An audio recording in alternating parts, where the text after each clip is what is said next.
Hi, I've been asked to make some mug cakes, so I'm going to show you how I do my mug cakes.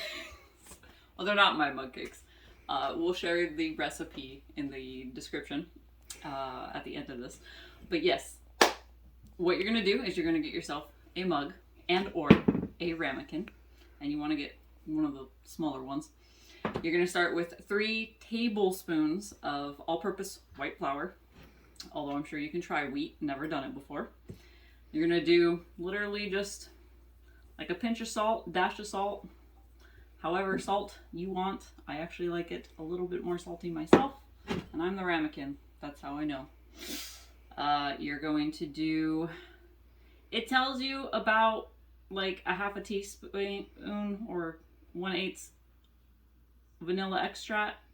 I just kind of eye it, because, you know, we bake with our hearts here. My son and my mother like things sweeter than I do, so they usually get a little bit more sugar than I do. Let's see, and it is 2 tablespoons granulated sugar, 1/4 teaspoon baking powder. Yes, baking powder. Not soda. 1 tablespoon cocoa powder. And they say the unsweetened cocoa powder. Again, it doesn't have to be measured perfectly. Sometimes I do add like chocolate Ovaltine to mine if I want that instead of the vanilla extract, for that as my sweetener. Preference. And you can add anything that you want. 1 tablespoon, it says canola oil, but I'm going to use olive oil. You can use whatever oil. Now, the recipe, this one that I follow, it actually says 3 tablespoons of milk. I have found, in my preference, 4 tablespoons is the perfect amount. Exactly. Well, why do you use 4 tablespoons and 3 tablespoons? What did you notice was the difference? When I used just 3, it usually was slightly more dense and not as fluffy, and just that 1 more tablespoon seemed to be perfect. Okay. Cake consistency. And I forgot, I do usually try to mix up the dry ingredients before I add the wet ingredients. So you just mix it until it's well mixed, is that what you're saying? Yep, try to avoid getting any clumps. But yeah, it usually comes out this dark. And what we like to do is add things. So far we have found that we can add marshmallows, we can add peanut butter, you can add Nutella, you can add chocolate chips. Chocolate chips. Actually, the recipe actually recommends chocolate chips, but can you add nuts to it? We actually have not tried nuts, so you can, you know what? I will do pecans tonight. We're gonna try pecans tonight, and we'll see how that goes.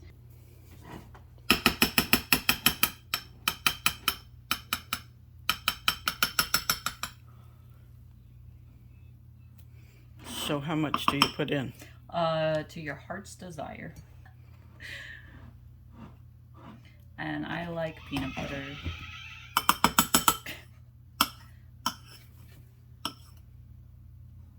So I usually just try to get it balanced. Okay. Because you want to do it while it's wet, because as it cooks it kind of sinks in and does a layer and whatnot. I usually have, I like dark chocolate, like 70 and 80%, and I really like the orange flavored dark chocolate. And I usually, if I have some of that on hand, orange flavored chocolate goes really good.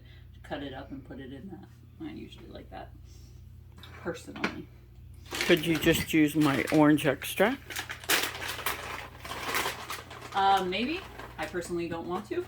Okay. Because extract is very strong.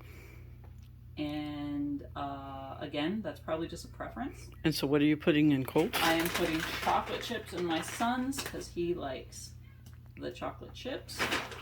And he likes the sweet stuff.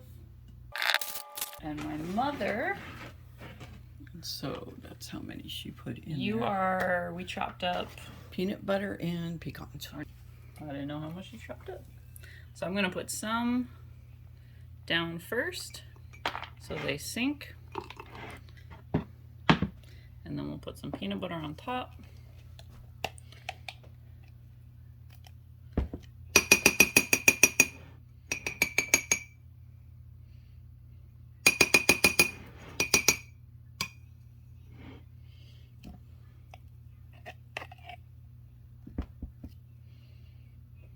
My mother and I both love peanut butter. So that's almost looks like a tablespoon worth. Probably tablespoon and a half. And then I'll do a little bit more on top of yours. So it's on top of the peanut butter. Is that good, Mom? You moved the cup on me. Yes, that looks good. Okay. We'll see And how I that will comes out. try some. Alright, so I'm going to pop these in. The recipe usually says about, I think, like a minute. About a minute.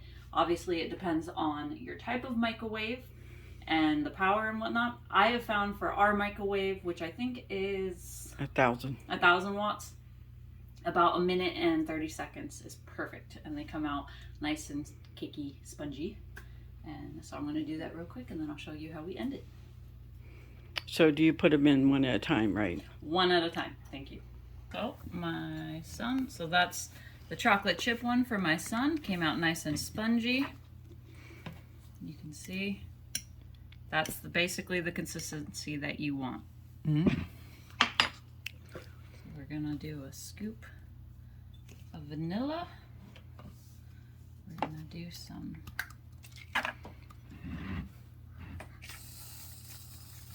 we're running out of whipped cream. Whipped cream, and my son is opting for some caramel sauce. That look good, bud? Mm-hmm. And there you go, my love. Thank you. You're welcome. This is yours as well. We love you too. And this one is mine. Now, because we haven't done the nuts before, now since we added peanut butter, yeah, doing that extra 30 seconds, make sure it is cooked all the way. So did you do 2 minutes on this one now? Nope, I did the extra 30 seconds. You want a scoop of ice cream? Yep, might as well. No.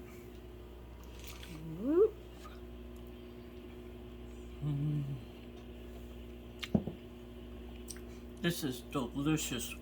And I do like nuts in my cake. Is it good with the pecans? Mm-hmm. Nice. Thank you so much. You're welcome. I hope you also try this recipe, which will be in the description. Thank you for joining me. And yeah, let me know if you try this and if you like it. And thank you. Have yourself a great day.